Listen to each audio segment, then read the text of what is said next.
Alright guys, in this video we're going to go over an alternate build for the Witch Doctor pet build. The other one that we have up is a little bit more defensive oriented in the sense that the wall of zombies is going to keep a lot of the things off of you because it's going to trigger so much, and you'll be able to keep that up pretty much constantly to taunt everything away from you.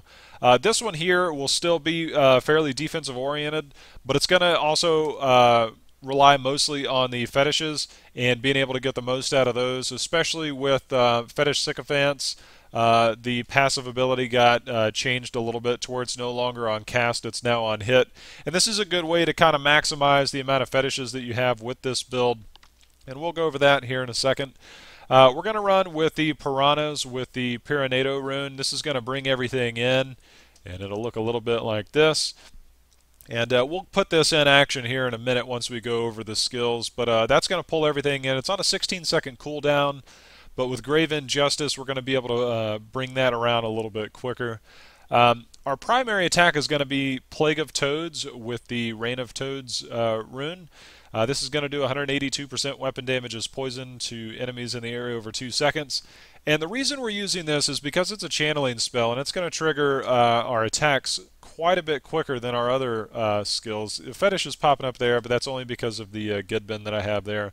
But once we get those in, it's going to hit a lot. It's 10% chance now on hit. And this is going to hit a lot, and you're going to have all your fetishes up as quickly as possible. It's a little bit quicker than trying to get everything up because these things only stick around for 60 seconds. They're going to come around a little bit quicker. You're going to be able to maximize all of your fetishes through the Fetish Sycophant's passive there. And this is the one of the easiest ways to do it. You can channel this spell, get a bunch of, get a little bit of damage in there, and then let your pets do the work, because you're going to have so many of them that there's going to be doing a ton of damage, and that's kind of the spirit of the pet build. So Spirit Walk, again, this is one that you're probably going to want to have most of the time. You can always do some different stuff, especially depending on with what group you're running in. This is more or less just for when you're hanging out in elites and finding yourself in tough danger. This will allow you to kind of pass through everything. The cool thing is that they now make it to where you can walk through the wallers, the walls that they put up. And you're going to run that with Healing Journey and get the 14% of your max life back when you do that. This is on a 15-second cooldown, but again, that'll come around pretty quickly, so you can actually pass through quite a bit of stuff fairly often if you find yourself in danger. So that's always one you kind of want to always hold on to. Big Bad Voodoo with Slam Dance. This is going to help you do a ton more damage. Slam Dance, give you an extra 30% damage increase, and this is going to increase the attack speed and movement speed. And you'll use this again for mostly bosses and elites. There are some other options out there where you can kind of do this a lot more often, but this is going to help your pets do a ton of damage, and hopefully we'll find some elites to use that on. Gargantuan, we're not going to have this guy up full time anymore. On certain scenarios you might do this. Since we're going to have so many fetishes up, we're only going to use this guy as needed for elites. He's going to do a ton of damage with Wrathful Protector. If you like having him up, if you like doing some things with him around, Restless Giant is good to keep around. This is on a 2-minute cooldown there for the stats you'll see. Humongoid, this is going to do a cleave ability, so that might work if you're grouping everything up with the piranhas. Or Big Stinker, I sometimes use this just because it's going to do some area damage when you're grouping things up in higher torments that aren't going to die as quickly. But this is where we're going to go with that one. The zombie dogs. In the other video, we were just kind of letting them be as is with our homunculus, but we're running this right now. Ucapian Serpent. The secondary 30% of the damage you take is redirected to your zombie dogs. This allows me to take quite a bit more damage, trying to roll the socket into increased physical damage. But right now, we've got a socket in there. So we're going to run this with Leeching Beast, and your zombie dogs heal for 100% of your life on hit with every attack. And since in our life on hit here we have this maxed out, that helps a ton. That helps regenerate stuff, so we'll probably try and take some damage so you can just see how effective that is. And why we have that. Passive skills, Grave Injustice. This speaks for itself. Gain 1% of your maximum life and mana. And reduce the cooldown of all your skills by 1 second when an enemy dies within 20 yards. The range is extended by items that increase your gold pickup radius. So that helps a lot. So things are dying around you, your cooldowns are going down, so your piranhas are no longer 16 seconds. They might be something like 10 seconds because 6 things died really quick. And it'll just keep going down and down. So that's kind of the big one. Same for your big bad voodoo. Your Gargantuan and your Spirit Walk. You'll find that to be useful in a lot of scenarios, and that one is just a staple there. Pierce the Veil, all your damage is increased by 20%, but your mana costs are increased by 30%. Since the only one we're using that uses mana is the Piranhas, the extra 20% damage there is one hell of a trade-off, and it's good to have around. The Fetish Sycophants, again, this one got changed in 2.0.5. And this now, you have to hit, not just cast, so you can't just free cast before you go in anywhere. And again, it's 10% for every hit that you have, and these things are going to stick around for a minute. And like we said with Plague of Toads, the channeling there, you're going to get a lot of hits, and you're going to get a lot of fetishes that are going to come up. So the other one here, and this, you can kind of go any way you want.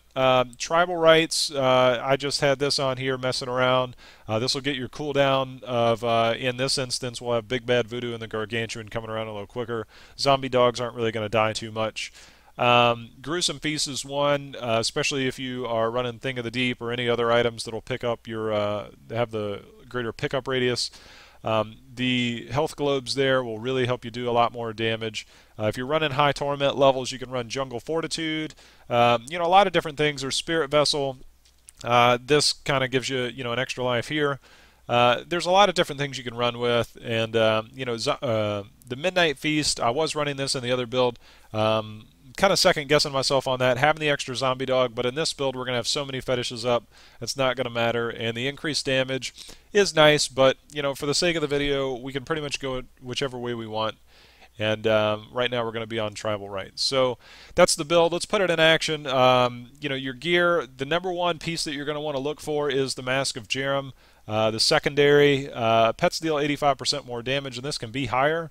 This is where you're going to effectively do all your damage with your pets, and that's a good reason you're going to have it.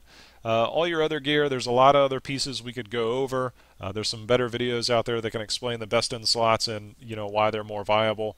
But for the most part, you can pretty much go with a lot of different things that you have around.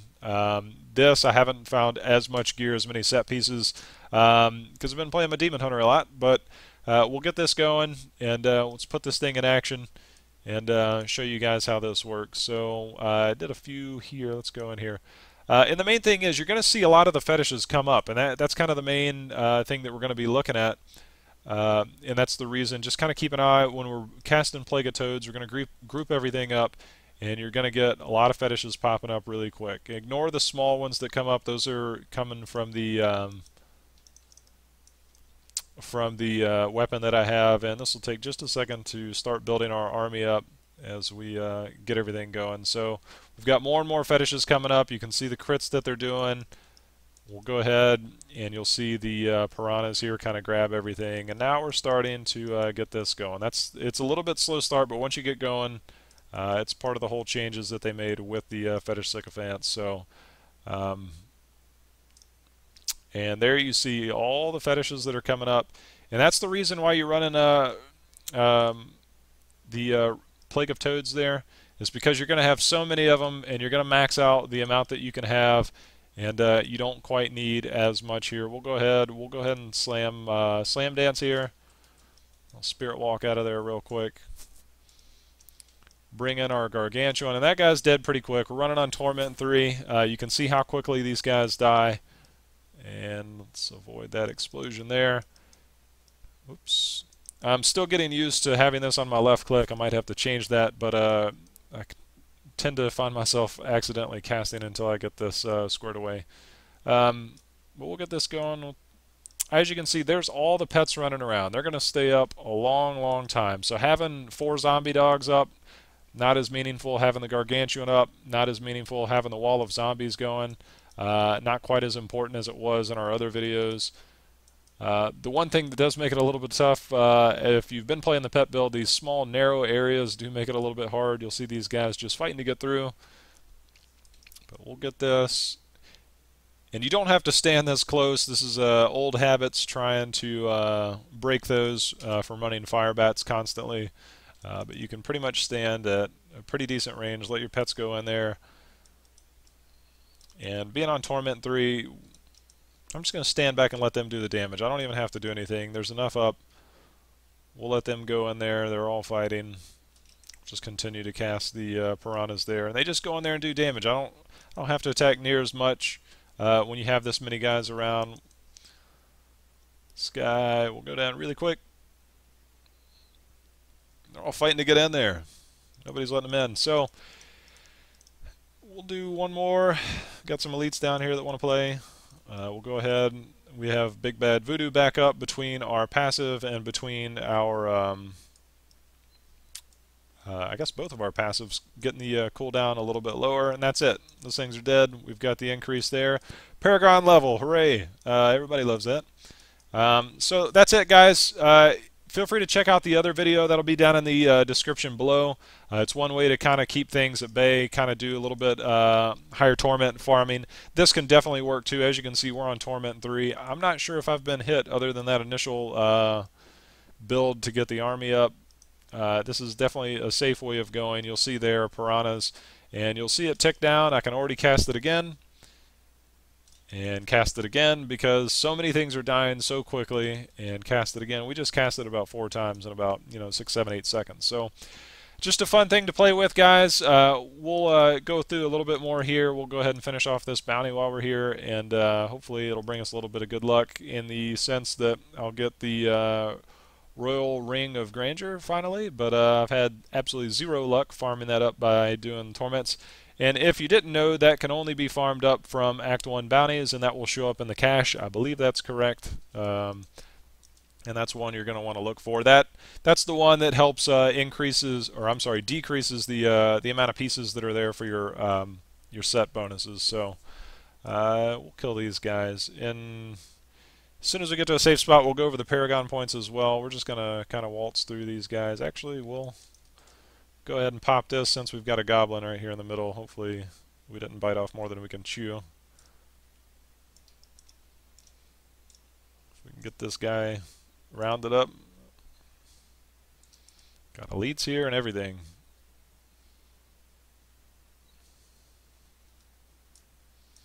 Pop Spirit Walk, be able to take a little bit of damage there. I think we might have lost that the goblin in the mix of all this stuff. That's alright. Just rushing through here. We'll go ahead and do this up until we get to the Skeleton King. Feel free to check out any other videos. We're going to be doing some more videos. We've got a Demon Hunter video up as of 2.0.5. We've got the other Witch Doctor build, which I tend to run that a lot in higher torment games, especially group games, when there's not a lot of crowd control. So you can feel free to check that out. It's a good way to really group everything up. And it really keeps a lot of the other people safe that are in the party. We'll group this up one more time. Go ahead and make sure our fetishes are fully loaded. As you can see, like I said, these guys are running around all over the place. You don't need to run, the fetish army. You don't need to do any of that. You got so many of these guys up, you're going to reach your max anyways. You can get rid of that, put another skill in there, Spirit Walk. You got your cooldown here. And I'm going to run away because I found that these guys have a hard time fighting for the steps, but this takes so long. This is we've lost a lot of our army, but we'll go ahead and finish this guy off real quick. There he is. If I can get him to come out. Let's see if I can take some hits real quick. Probably not. But as you can see, even when I was taking damage, guys, there we go. Now we've got the fetishes up. Even when I was taking damage, you can see right there, my life on hit brings everything right back up. We've got that maxed out. We've got the zombie dogs hitting. We've got everything around here. This is a really slow video because we lost the army there. We'll see if we can build up a few here. And it'd help if we pop the cooldown as well. But that's it. There we go. So thanks for watching, guys. Hopefully you guys enjoyed the video, got a little bit more information here, and hopefully you can have a little bit of fun walking around, killing a bunch of things. And you know, you can do this. We're in Torment 3, and I took hardly any damage. My gear is not too bad for the level. Definitely would love a few set pieces to go along with everything. But you can certainly use this to farm up a little bit higher Torment levels that you probably couldn't before. And again, check out the other video if you're looking for some more crowd control, maybe a little bit slower action there. No Royal Ring on this one, but all those Rift Keystone fragments because of the birthday. But all right, guys, thanks for watching. Be on the lookout for more videos. Feel free to subscribe down below. We're going to be bringing a lot more videos in, so appreciate you guys watching as always. And as always, see you again next time. Happy hunting.